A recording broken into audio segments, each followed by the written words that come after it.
You are watching KVZKTV Channel 2, Pango Pango, American Samoa.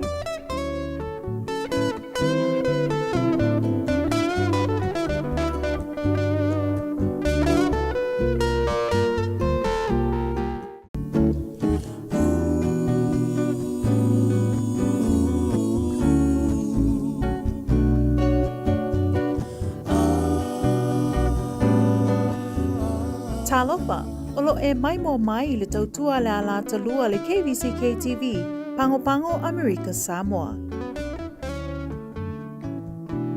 You are watching KVZK-TV Channel 2, Pango Pango, American Samoa.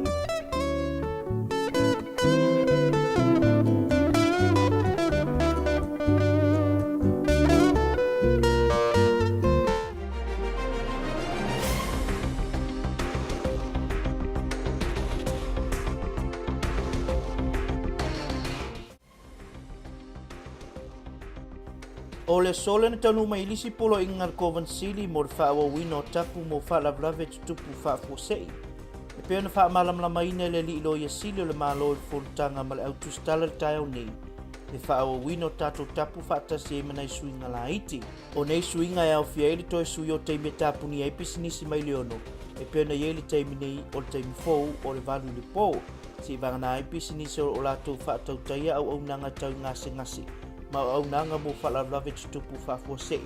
Po se pisinisi wa ise fa tangana tu sia mai ko vana lutena. E wala tu le official EOC. O pam kesi o toe fa wa wina au nanga masani pena masani ai tu la matai misa ye mua. Wo fa tangaina le feo wa yo taxi ma pasi le luas fulfai tu la. Ai matua fa ma alusia le fa ngai no tarifufonga. O lo tu mau pea le tatu vavao mai le iwa i le pose ia amae le afo le fai le tai ao. E fautuaina le mamalo le atunu ina nofo uma i tutono mao te malawa i lea taimi. Se vangana ai tangata lo sa ili tonga fiti mao tanga ngase. Sa ili sosoani mai le official leo. Mai la tau wa whaatanga ina o nga ruenga lo o whaia e tusa marapolo inga. Mo whaalawalawe tutupu whaafosei. Mo ofisa mpisi nisi whai nga ruenga. Wo whaititi le numero tangata tatauna ngā rurue. Mai e wha marusia ngā rurue mai le whale whao ngai na iupenga ta whailangi. Polo whautuaina fo i tangata e ana ngā ruenga po pūlenga. Ina ia whautuaina tangata whai ngā ruenga i whaisi aki or COVID. Pea wha apea o lieni fōringa wa ai o le wha mai. Ia tau sisia le whai o tari fofonga. Wha apea ima le tū vāvā. O wha tasinga uma e whai ei whafo o wha tangaina. Ai au le sili atu ma le lua se fulu tangata. E wha maalusia le whai o tari fofonga ma le tū vāvā mamao i le ono futu. Ma o wha tasinga e whai tutono whale o wha tangaina ai tapu na o se fulu tangata. Ma e wha maalusia le tari fofonga ma le tū vāvā mamao e ono futu. So es wha tasinga e whai tutono le whale. E te taona e ventilation. Po o ili e tapiri e whafo le ea mai le saputu tono le meolo o iei wha tasinga nei. O lo whaawa wina le tāpuni o a o ngā uma e au fia i marikorisi. A ia whaawa wina pere whaatino ina o ngā whanau e ara le whao ngā ina upenga te whailangi. O lo o tāpu pere whaio a se singa māsani i le mautau tangata mātutua le Hope House. O le to ese i tāwhuna whaapea i le LPJ Tropical Medical Center. O whale ainga o lo o whautua ina pea o na tā o fia pea le te talaina. Se vangana ai me ai tau mawhai oka, take out e whaatangaina. O lo o whaua upeo na tāpunia, whale ava, o pinko, child care, whale whaamarustino, gym, whaapea proklame whaamarustino, whale whaafunai ao, whale whaaurelei eitingirima, whale tifanga, sa ili ngā tupe peo car wash, maso sa ili ngā tupe lava. Maisi por kalame whai whafo e ono tito o tele ile atunu e poto ai. O lo o whaua wina o na tau fiafimaranga ina ile ea marisami. Si pangana ai u whaatangaina e ale stau sanga tusia ko van sili whaapea marko vana lutena. O lo tawhia umafoi pe mita malanga mai ele atunu se vangana ai pe mita. Mo guest workers e ngā ruru ele Starkist. O lo tūmau pia fo ele tapu o le si ina o tau o loa e le tu saima le tū la fono po le price couching. Mo talsanga uma mo awina mai Amerika Samoa ma le awina atu i whafo atu Amerika Samoa se tino maliu.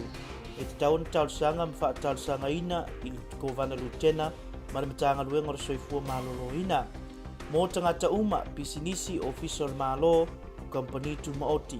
Wa matuafa malusia neile whai o tali fufonga, i so se vaenga, so se taimi, i tutonu mafafo vaenga o lo ngānu due ai. O tamaiti uma i lalo mai le lua tausanga i le au fiaid wha malusia o tali fufonga. mai lātou i mana o ngā whaapitoa, e le mawhai na whai a lātou tali whafonga, so o se tangata po se pisinisi reu sta ia polo inga, e ono whaasalaina i lalo le vāanga tasi tolu o rua tolu, po le whaono te si whaa fitu o tolu o tustu la fono a Amerika Samoa. I le tuina mai le fionga le kōwana polo inga fōwai e le teimi nei, o lo whailo mai e ni se fuafuanga fō mo le anga i lumo le atunu mo le malo a Amerika Samoa.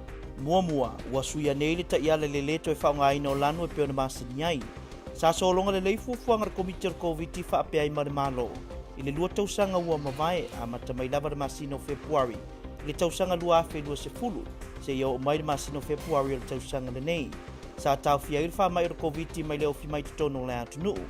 E peona whailo mai le fionga le kovana lutene a tala uenga i le asalo wa ale le ale. O le awa i le COVID o tātou lau whanua. Mai whautua ina le mamaro le atunu ina ia mulimuli ta i ala mwhautuanga. E fuafua i eile soifua, e te tauna soifua ai mwha maasani e o tātou tangata. Mai whai ngofie i fo e on wha ititia le pepesi o le wha mai tutono le territory. Whailo le fionga i a tala wenga. Ua te tauna wha ititia le telo tapu masa. Ai tau la i tūlanga te tau maa ia inga i mawhai ona toi fo i eile soifua ngai le maasani. Ia wala saunga le muuma le saisaitia ai o manatu malangona o le tangata nuu. Te tau ua fo ila na fionga. O le wha mai e peona pepesi nei, e iele teime pa ua i le whai numero ma whai titi e tangata a awhiai, e pau lava le tūlanga o le teime e tūpu ai. O le whai o tui ma le wha marusia le nofu vāvā mamau, o nisi ne o tūlanga i loa ai, e iele teime mai ai le wha mai, e te tau i tangata uma o na mulmuli a wala saunga le mu uma, ina ia mautino le pui pui o lona soifua malolo ina, o ia wha atasi ai malona ainga. O le tai au nei, lea na toe tau au fiai tau lumanga le mota whaitu la fono lona tolu o le paia inga lona tolu fitu, a le fono au whaitu la fono i ona mota e lua. E ui i le afianga o le atunu o lo iai nei il wha mai il COVID-19 fumaliva. E le i tau fiai inga luenga le mota e ao na wha tau nuina. O le fono mua le nei talua na tāpunia le atunu o le tolu vai aso, talua na mama i tuaunga o le COVID-19.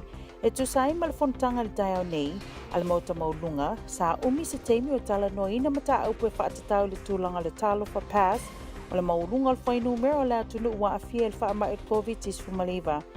Ato ai ma le tāpenanga le malo lo iai temi nei, i le fesuia inga o le whaingoaina o tapu whaatulangaina o le COVID-19 fumaliva. O le mta upu i le talo fa pass, na fesilingi ai e le afionga le senator ia malai pule sa itin molinga, le afionga i le presidente whaapea le afionga le senator ia whai iwai Yuli Godinet o ia leo le sui il moto lo i tutonu o le komiti whaafoa il COVID. Pe whaamaunia le whaonga o le talo whapas mo le wheo ingo tangata manua. Ona watu atele tangata manua ua fesilingia le atulanga. Ana tali le afionga le presidente whaapea.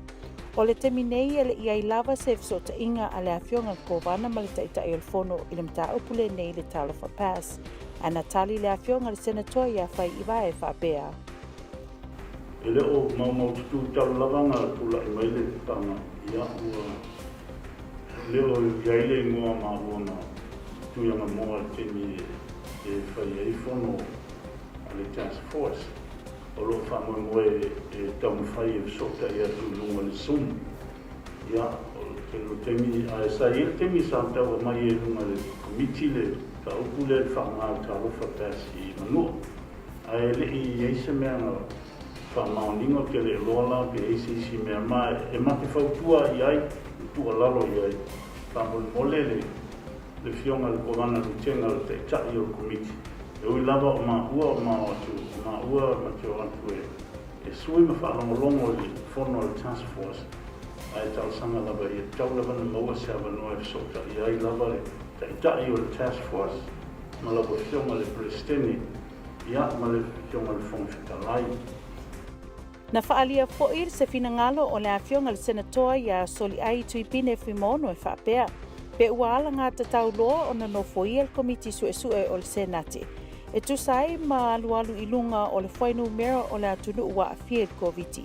Ma isi lava o tūlanga tatau e au na sue ina, mole sila fia e le mota. Ana tali le afionga i le presidente whaapea le afionga le senator i le matua ia toniola e whaapea. O loo ngā lulue nei tatou tū la fono, ona e tatau ona iei tū la fono e whaafoe aile nei komiti. Pei tai ina ua uma o na whewhaasoa i a whionga le senatoa e tusai ma le tūlanga o iei le whaama i le atunuu na talosanga le mota i le a whionga le senatoa i a whai iwai o ia leo le sui le mota i le komiti ina ia sa ili tonu mai se tali mau tutu i le task force e tusai ma fina ngalo le mota na whaalia.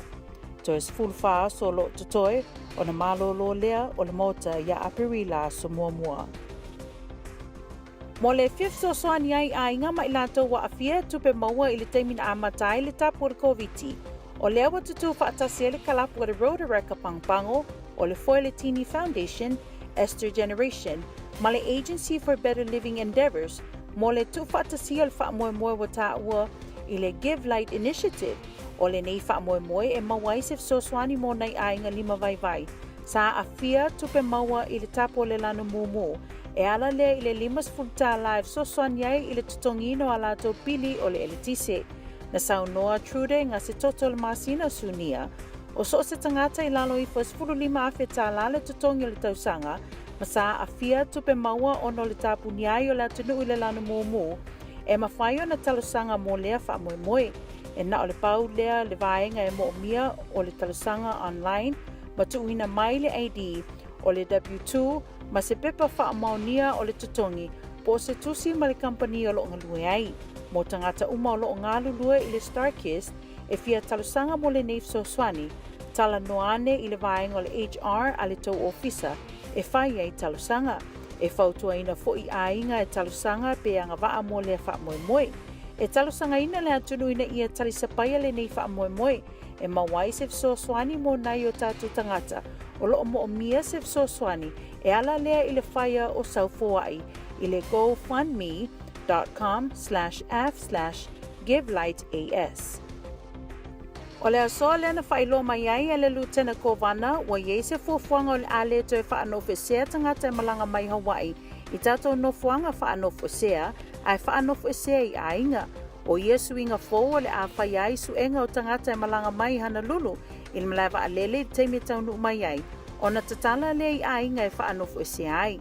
Na saunoa le Lieutenant Kovana i le tai au nei. O lea fuafuanga ua whaia ona o lea wa i nei le wha mai. Ma o le to tele o tangata i e malanga mai. E lua suenga o le COVID e whaia ele i malanga mai. O lo ngā lulua i le teimi nei le komiti o le COVID pa apea malantanga luenga so i fō malolo ina ma paanga mai le federale mo le suinga fōu. Ma i ei le fuafuanga a whaia mai ata penanga fuafuanga uma. E ono a mata lea swinga fōu le waalele leo fōfō mai i le aso torus fumatasi o le masina nei. O lea fōi ua whailua mai e le Lieutenant Kovana. O lo o whaia tala noanga le temi nei ma le malo Samoa tutu atasi mo le whaaua wina malanga i le vao Samoa e lua i le masina fōu. O le temi nei o lo whaaua wina pea whainga malanga le Lady Samoa i le vao Samoa e lua mo le awina uta i le vao malo e lua. O tatou tala o Pasifika e mua atu ia pia o loo fea ngai pea le mautanga ngase ia pia ma tūlanga whaingata o le ai leo se tasi e eile to mai whaapitoa pathologist mo le whaatino ina o ngā ruenga e ala i tino maririu o loo iai le mautanga ngase i mo tua e pei ona reportia mai le tala mua online e fitu ni tino maririu o loo i le whare mariu i le taimi nei e le o mawhai una tuina atu ia inga ona o le ai o se isi whaapitoa whaapene e whaia suenga. I se whaamtalanga mai le sui komisina o leo ia papali i Mona Lisa keti ia pia e whaapea o le nei whaafita uri ua tatau ona whaanati se tonu mautu mo le sailinga o se fofo sa saunua fo i le sui komisina o leo e whaapea talo sia ia ai o iai se isi o fo mai whaapitoa mai saina o loo whanofo sea mo le taimi nei e fisosoani suesueina o tino maliu o loo i le whare maliu mo le taimi nei ma ua silia ma le lua se furu tausanga tanu una le toa iai se fo mai whaapitoa mo nei i tuainga ngaluenga i tutonu i Samoa ma o reporti lava lea mai le whare whamsino ua matua i le lava tangata whaingaluenga mo nei tuainga matafa i oi ona o le tuai ona tu atu tino maliu i a inga ai le iloa le mafuanga na malili wai ma o tala na o Pasifika.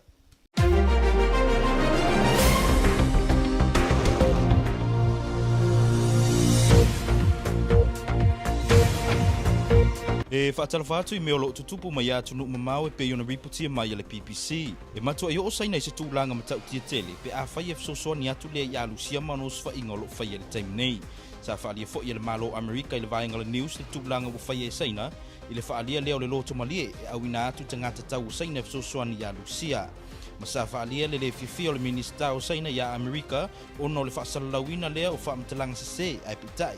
O si whaamtalanga mai le malo saina I le mafuanga le o ato Lucia I saina e whaapea e lo ni tangata tau o mana o mia I Lucia. Ai o sapalai o mea tau e wsosoani ai le ios wha inga Lucia ato ai madrone e wa ai umai vaenga o lo la lafi I tangata Ukraine. O le asungafua lea sa whailoa ai e Amerika inisio paanga le tūlanga le wsosoani atu le o saina e sapalai au penga mamafa e peyo whanga ma isio vaenga langulango ai os wha inga Lucia. Ma o se whaataratara noanga le CNN e whaapea, sa whaafsotai Amerika le taitai malo saina I a Beijing, ma whaailoa I ai le tūlanga e o iai saina, pe a whaile e lātou te sapalaia mea tau, ma lango Lucia I osfa I ngolo whaia nei. O tala nā o mea lo tutupu mai atu nuk mamau o riputia mai le PPC.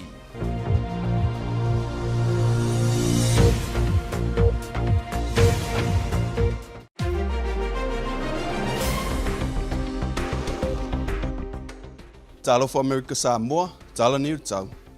Po ana nei e matele ina oa e to uluti munga be vela ivas futasi sa vidi mai sa sfulu ile sfulu lima mai la le tula. Aso lua e ole aso lulu e matele ina oa e ta episode timu be vela ivas fulua ma lu e fitu sa vidi mai sa sfulu ile sfulu lima mai la le tula. Po le aso lulu e ole aso sa e matele ina oa e ta episode timu be vela ivas futasi ma lu e fitu valu sa vidi mai matu sa sfulu ile luas fulu mai la le tula. Ma watu se si fa poponga le aso atai au so I fua mai e manuia. O le ale e se senga le mefo bava aia quarantine mo le wha anofo e sea isolation. A whai o masalo mea o APC e le wha ama e le COVID-19 iwa. Ua ta tau loa ona e nofo whiwhi le mo me e nofo bava aia quarantine I le whale. E maa fua ona wha anofo bava aia quarantine. Se tasi e iei se maa salsalonga ono a fia le COVID-19 iwa ina ia tama mao mai isi tangata e ono pisi atu iei le wha amai. A whai ua wha amao ni alo wa a fia le COVID-19 iwa ua alanga ta tau na wha anofo e sea isolate o e mailo ainga e tusa lava peleeni a unga le wha amai wali ai. E maa fua na wha anofo e sea isolation se tasi ua whaamaunia ua a fia le whaamai, ina ia tang mau e se mai isi tangata e ono pisi atu iai, e o lawai tangata tō tenu nofo whaatasi, ma tangata o le tō ainga. Tutu whaatasi, pui pui Amerika Samoa, protect as one.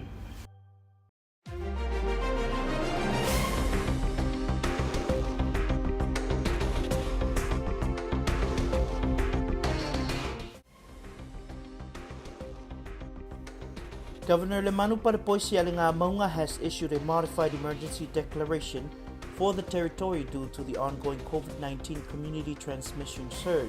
The declaration issued this morning removes the color code risk level system entirely.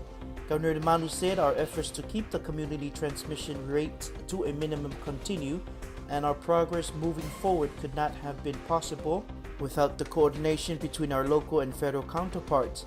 He also said we have been preparing for this for a couple of years now. Our resilience and swift response have been delivered with the highest amount of professionalism since the surge began. I thank the GAR for his leadership and patience as we continue to work together to push forward beyond this emergency. The iteration of the emergency declaration has taken into consideration the constant change in circumstances since the territory had observed the recent lockdown to prevent any further transmission of the COVID-19 virus. The virus is now in the territory and at the moment, the color code system is not practical, said Governor Lemanu. The significant changes declared by the governor shows the mask mandate remains the same. Public gatherings are open to a maximum of 20 people and substantial restrictions remain. The 9 p.m. curfew is still in effect and businesses can remain open until 8 p.m. Minimal staffing in workplaces is encouraged. Daycares, schools, and colleges are closed. Visitation for the Hope House, LBJ Medical Center are closed. Restaurants are only allowed to do takeout or delivery only. There are no more essential and non-essential businesses. The type of businesses that remain closed and prohibited are bars, bingo, child care facilities, gyms and fitness centers, hair salons, barbershops, nail salons for services, movie theaters, outdoor fundraising activities, and recreational facilities that are open to the public. People who test positive for COVID-19 should be served with an isolation order and register with Talo Pass.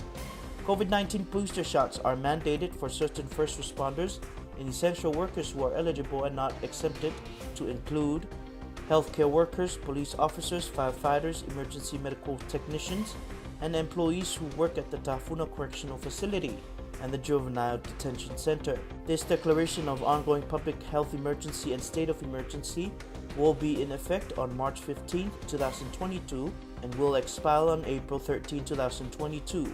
This order can also be amended by the Governor and Lieutenant Governor at any time. Any person who violates the requirements of this declaration or violates a quarantine for isolation order issued by the Department of Health and Director of Health may be charged under the law. The new declaration on public health emergency by Governor Limanu reflects a couple of strategies. First, the new shift in strategy moves the territory out of a code strategy to a COVID-safe strategy. Under COVID-0, the old strategy the Task Force Committee has successfully executed for the last 2 years from February of 2020 to February 22. The task force has succeeded in eliminating COVID from entering and spreading into our community. But since COVID is here, Lieutenant Governor Talawenga Eliasaro Va'alele'ale is urging our people to adjust and pivot to address the unique needs of a community as a result of community spread. Talawenga said we need to move away from mass and indiscriminate lockdown policies and focus on adopting realistic and targeted policies to ensure that our people are able to live their lives. Saving services are accessible to the public. Talawenga said the shift also acknowledges the surge we are currently in will eventually slow down and end. It's just a matter of when, Talawenga said. Getting the vaccination, practicing social distancing, it is very likely the community spread will end. The part of the strategy is a shift to more self-responsibility, and it requires our people to take on more responsibility for securing their own well-being and safety of families. After nearly 3 weeks break, our lawmakers returned to work today. President of the Senate Tuaolo Manayefruin, in a brief address this morning, said the current COVID situation is no doubt the most popular topic of discussion amongst the people, and he urges members to remain vigilant and adhere to code restrictions and COVID protocols. As expected, the Talofa Pass, the current number of active cases in the community, and code restrictions took up a good portion of the discussion time today, with some senators questioning the sudden rise in the COVID infections and the government's plan to curb the sudden hike in numbers. Senator Malaipule Saite Molinga was the first to raise his concerns. Questioning task force member and Senator Fai Ivai Uligodinit, Malaipule wanted to know why Manua residents are being targeted by the Talofa Pass registration system. Malaipule was referring to reports that there are plans by the task force that will require anyone traveling to Manua to register on Talofa Pass. Senator Fai Ivai, in response, said he was not aware of any plans by the task force to register Manua travelers on the Talofa system. Fai Ivai, however, he assures the Senate that he will seek answers and report back. Senator Soliaitu Pinefimono asked about the current COVID outbreak, whether it was appropriate to have the Senate Inquiry Committee convened given the increase in the number of affected people in the territory.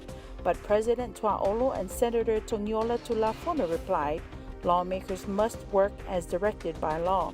Fono has 14 more days left before closing its regular session on April 1st, 2022.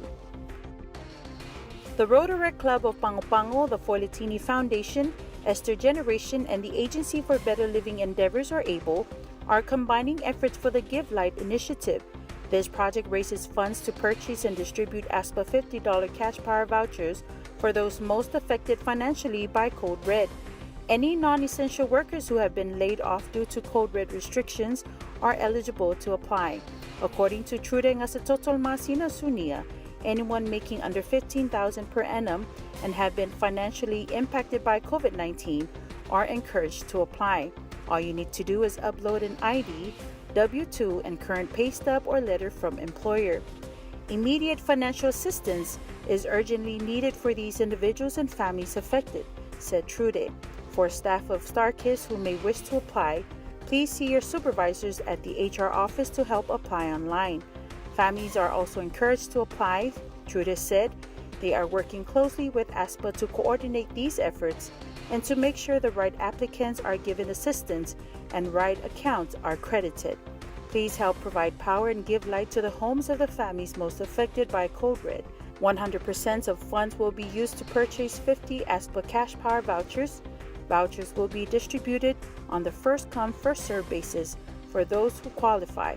You can donate at gofundme.com/f/givelightsas. And finally, Lieutenant Governor Talawinga has revealed new plans by the Task Force Committee to end our current mandatory quarantine protocol. Instead, passengers will be quarantined at their homes upon arrival. During the press conference this morning, Lieutenant Governor said it is the plan of the task force to move away from supervised quarantine and allow passengers to quarantine at their homes. Asked why the new change, Lieutenant Governor said COVID is already here in the community, and also this is part of the new COVID-safe model the task force has considered to allow people to travel and behave responsibly if traveling from off-island. Talawinga also said passengers coming to American Samoa from Honolulu are tested twice, and the task force monitors passengers before boarding the flights. Passengers will be tested on arrival before they're released for home quarantine for a number of days. KVZK News understands the task force committee, the Department of Health, and federal partners are finalizing plans on how the new changes will be done and to make sure the policies they will put in place will protect our people. Lieutenant Governor and the task force are also in discussions with the governments of independent Samoa to resume flights next month. Here's our Pacific news from Apia. Samoa continued to be plagued by not having a full-time pathology, with the Tupua Tamasese Mea Ole Hospital morgue holding 7 corpses awaiting postmortems. Talamua News Online reported the acting police commissioner, Papali'i Mona Lisa Keti, said this week that the problem needs to be addressed urgently. A special medical team from China had to be brought in 2020 to handle many cases that had piled up, with some dating back to the 2019 measles epidemic. Papali'i said she hopes a pathologist is among the team from China that is currently in quarantine so postmortems can be done on the bodies still in the morgue. Samoa has been without a pathologist for more than 20 years and had engaged the service of New Zealand or Australian pathologists to conduct postmortems when needed. The only Samoans who took studies in the field of pathology has returned overseas for further studies toward full qualification. The court has continued to be concerned at the lack of a pathologist because of delays finalizing cause of death and releasing bodies to families for burial. In 2021, a commercial cooler has to be brought in to help with congestion condition at the morgue.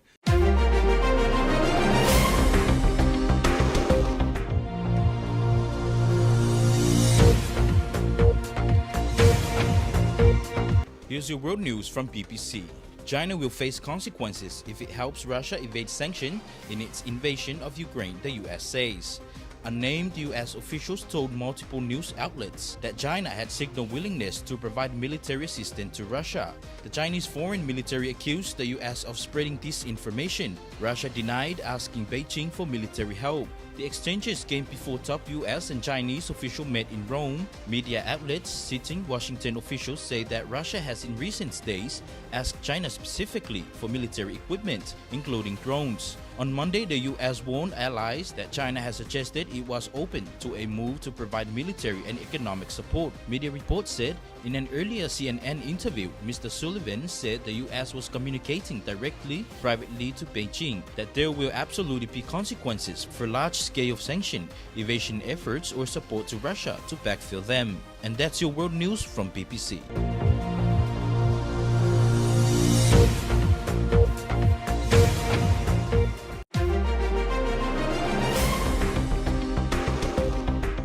Talofa American Samoa, here's your weather.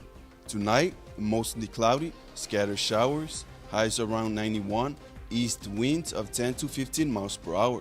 For tomorrow and Wednesday, mostly cloudy, scattered showers, highs near 92, lows near 77, east winds of 10 to 15 miles per hour. Wednesday night through Sunday, mostly cloudy, scattered showers, lows in the upper 70s, highs in the lower 90s, northeast winds of 10 to 20 miles per hour. And that's our weather. Thank you for watching.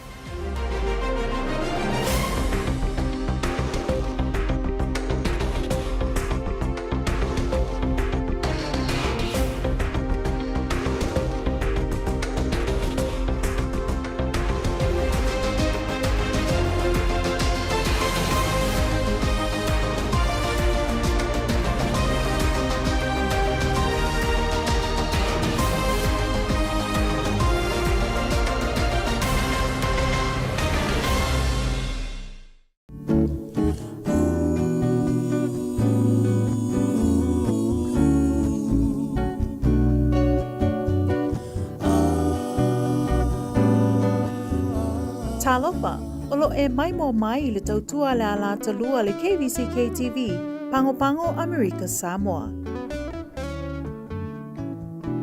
You are watching KVZKTV Channel 2, Pango Pango, American Samoa.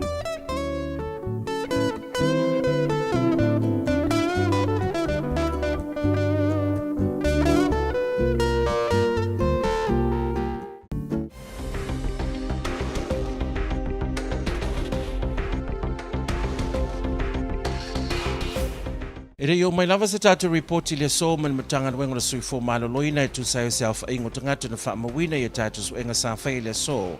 Ia leo whai lo mai le li fo mai a Dr. Akapusi Landua e lua se lau di mas furvalu su enga sa whai le so le mautanga sangase.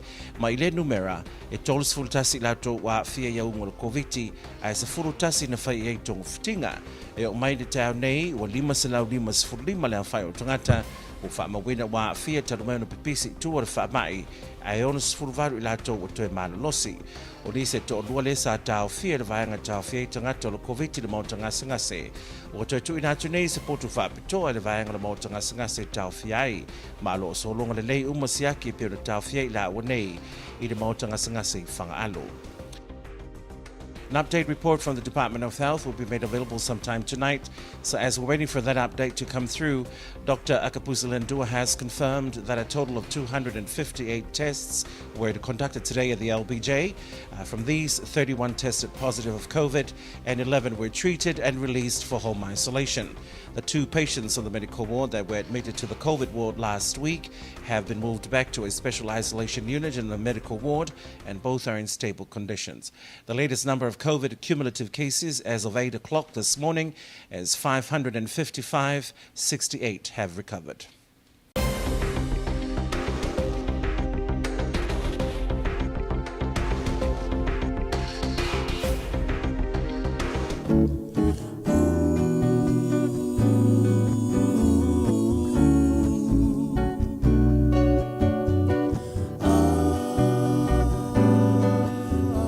Talofa, olo e mai mo mai le tautua le ala talua le KVZKTV, Pango Pango, America, Samoa. You are watching KVZKTV Channel 2, Pango Pango, American Samoa.